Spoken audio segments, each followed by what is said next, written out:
Next topic आते हैं दोस्तों, आलोचना, क्रिटिसिज्म, है ना, हमारे संविधान का जो क्रिटिसिज्म, आलोचना है.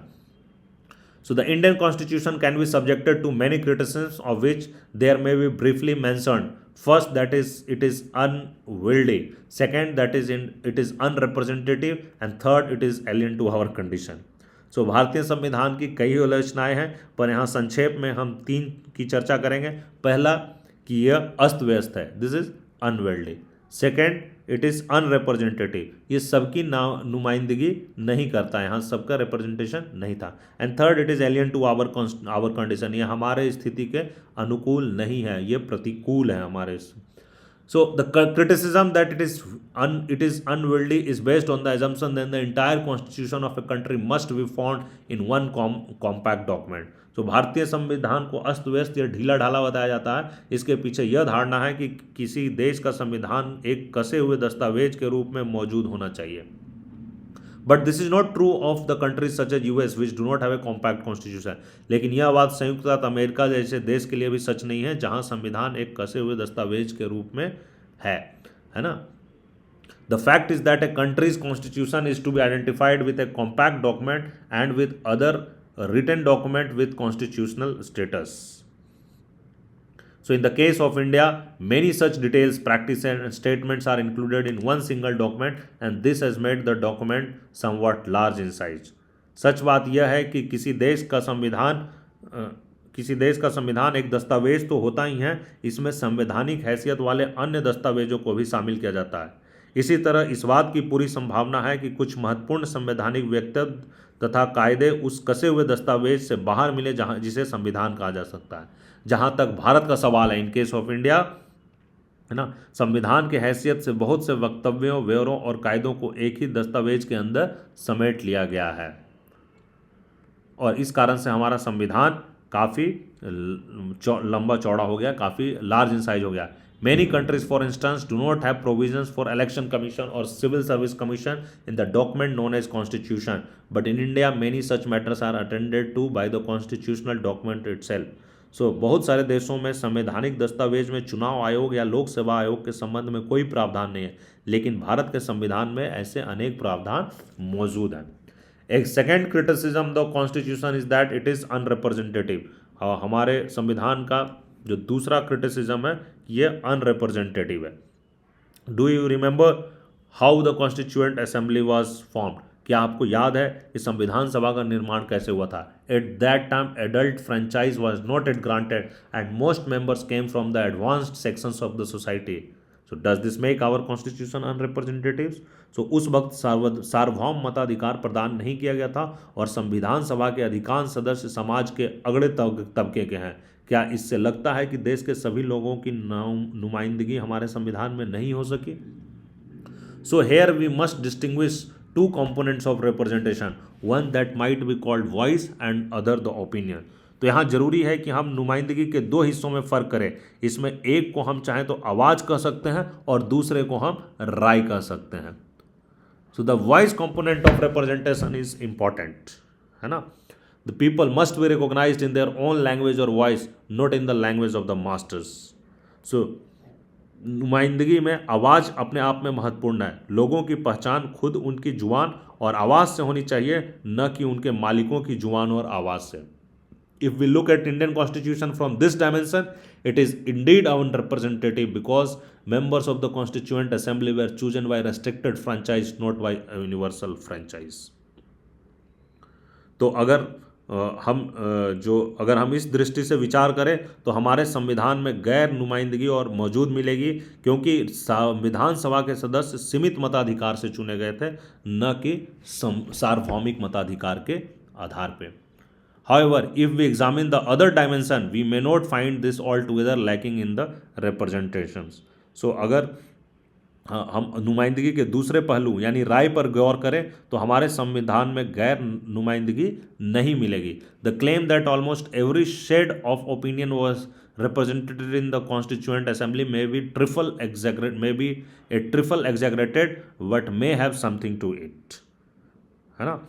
if we read the debates that took place in the Constituent Assembly, we find that a vast range of issues and opinions were mentioned. Members raised their matters not only based on their individual social concerns, but based on the perceived interests and concerns of the various social sanctions as well. सो यह कहना तो खैर अपने आप में एक अतिशयोक्ति है कि संविधान सभा में हर किस्म की राय रखी गई, लेकिन इसमें सच्चाई का एक फूट जरूर है। यदि हम संविधान सभा की हुई बहसों को पढ़े तो जाहिर होगा कि संविधान में बहुत से मुद्दे उठाए गए और बड़े पैमाने पर राय रखी गई। सदस्यों ने अपने व्यक्तिगत और सामाजिक सरोकार पर आधारित मसले ही नहीं, बल्कि समाज के विभिन्न तबके के सरोकारों और हितों पर आधारित मसले भी उठाए।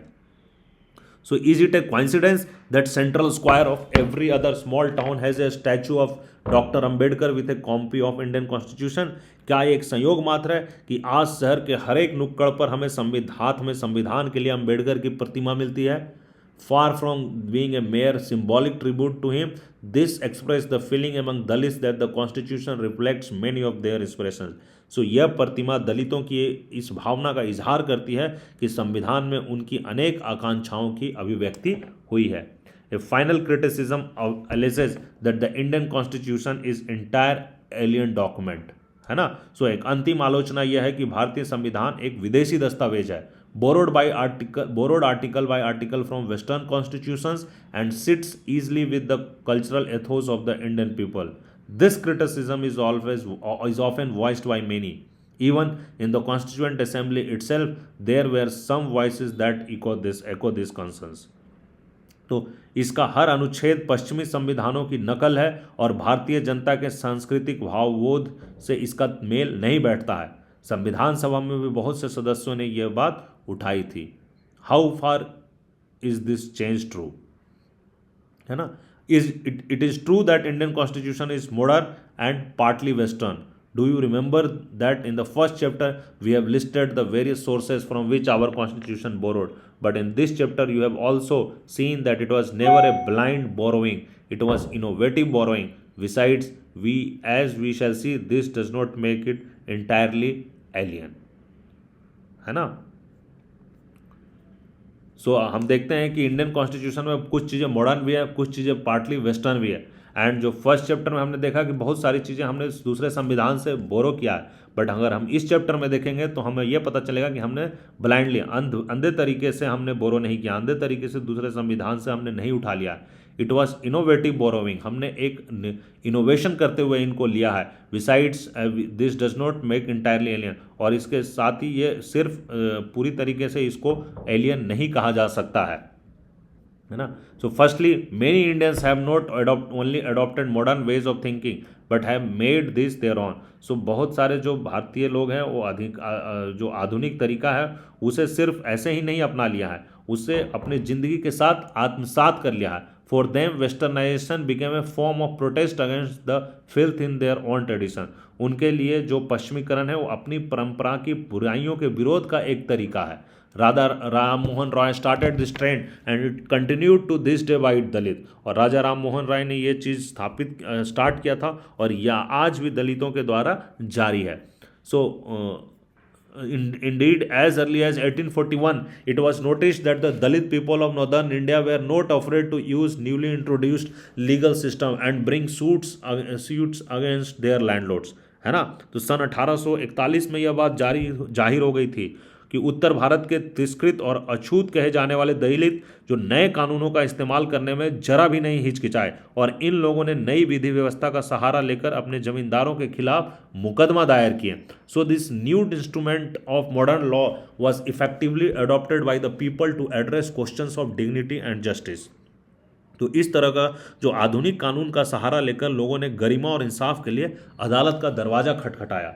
Second, when Western modernity began to interact with local cultural systems, something like a hybrid culture began to emerge, possibly by creating adaptation. So दूसरी, जब पश्चिमी आधुनिकता का स्थानीय सांस्कृतिक व्यवस्था से टकराव हुआ तो एक किस्म की संकर संस्कृति उत्पन्न हुई, है ना. और यह संकर संस्कृति पश्चिमी आधुनिकता से कुछ लेने और कुछ तोड़ने की रचनात्मक प्रक्रिया का परिणाम थी. ऐसी प्रक्रिया को न तो पश्चिमी आधुनिकता में ढूंढा जा सकता है और न ही देसी परंपरा में ढूंढा जा सकता है. So these cluster of newly developed phenomenon forced out Western modern and indigenous traditional cultural systems that have the character of a different alternative modernity.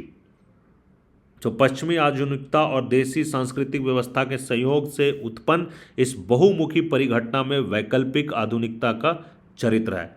In non western societies different modernities emerged as non-Western societies tried to break loose not only from their own past practices but also from the shackles of a particular version of Western modernity imposed on them.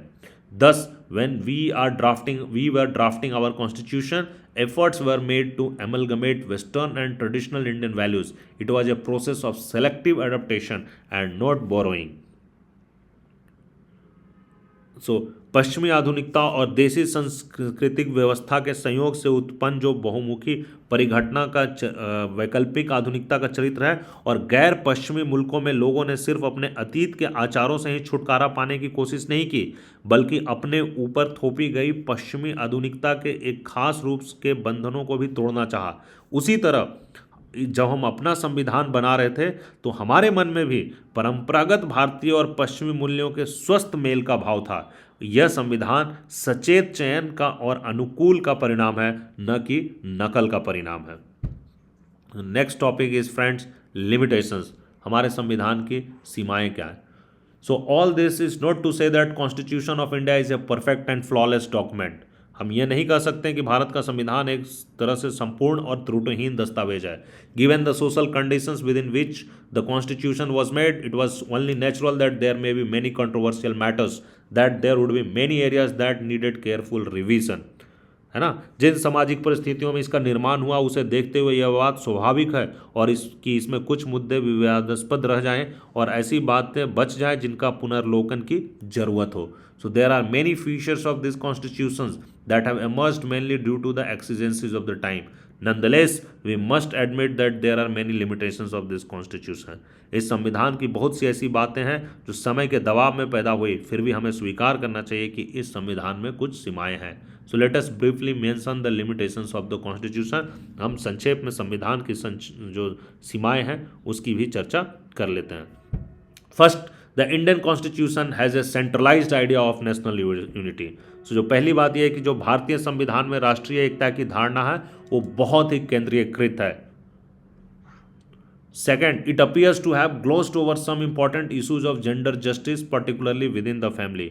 इसमें लिंगगत न्याय के कुछ महत्वपूर्ण मसलों खासकर परिवार से जुड़े मुद्दों पर ठीक से ध्यान नहीं दिया गया है. Third, it is not clear why in a poor developing country certain basic socio-economic rights were relegated to the section on directive principles rather than made an integral feature of our fundamental right. तीसरी बात यह स्पष्ट नहीं है कि एक गरीब और विकासशील देश में कुछ बुनियादी सामाजिक आर्थिक अधिकारों को मौलिक अधिकारों का अभिन्न हिस्सा बजाने के बजाय उसे राज्य के नीति निर्देशक तत्व वाले खंड में क्यों डाल दिया गया है. It is possible to give answer to these limitations to explain why this happened or even to overcome them. But that is not our point. We are arguing that these limitations are not serious enough to jeopardize the philosophy of the Constitution.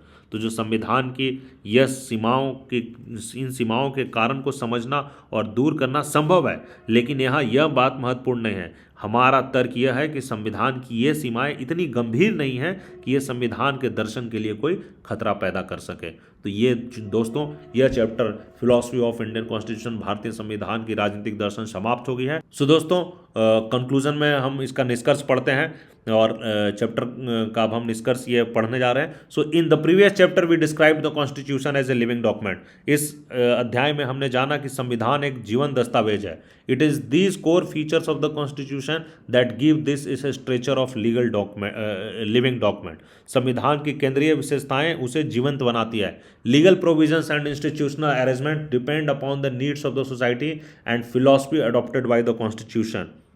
कानूनी प्रावधान और सांस्थानिक व्यवस्था समाज की जरूरत तथा समाज द्वारा अपनाए गए दर्शन पर निर्भर है. तो constitution give expression to this philosophy. The institutional arrangement that we studied throughout this book are based on a core and commonly agreed vision. सो इस पुस्तक में हमने जिस सांस्थानिक व्यवस्था का अध्ययन किया है उसके मूल में भविष्य के प्रति एक दृष्टि, that vision has historically emerge through our struggle for independence, इस दृष्टि को सबकी सहमति हासिल है। यह दृष्टि ऐतिहासिक रूप से स्वतंत्रता संग्राम के समय उत्पन्न हुई है। The constituent assembly was the platform on which this vision was started, refined and articulated in legal institutional form. संविधान सभा ने इस दृष्टि का परिकार किया और उसे विधिक संस्थानिक रूप का प्रदान किया है। सो दस the Constitution becomes embodiment of this vision. Many people have said that the best summary of this vision or the philosophy of the Constitution is to be found in the preamble to the Constitution. तो इस तरह संविधान में यह दृष्टि रूपायित हुई है और बहुत से लोगों का कहना है कि इस दृष्टि अर्थात संविधान के दर्शन का जो सर्वोत्तम सार संक्षेप है वो हमारे संविधान के प्रस्तावना प्रियम्बल में निहित है। Have you carefully read the preamble?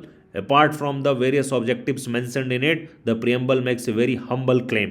सो क्या आपने हमारे संविधान का ध्यानपूर्वक प्रस्तावना पढ़ा है? और इसमें बहुत से उद्देश्यों का तो जिक्र है ही, साथ में एक विनम्र दावेदारी भी की गई है हमारे प्रियम्बल में। The constitution is not given by a body of great man, it is prepared and adopted by we the people of India. संविधान को महान व्यक्तियों के एक समूह ने नहीं प्रदान किया, इसकी रचना और इसका अंगीकार हम भारत के लोग के द्वारा हुआ है।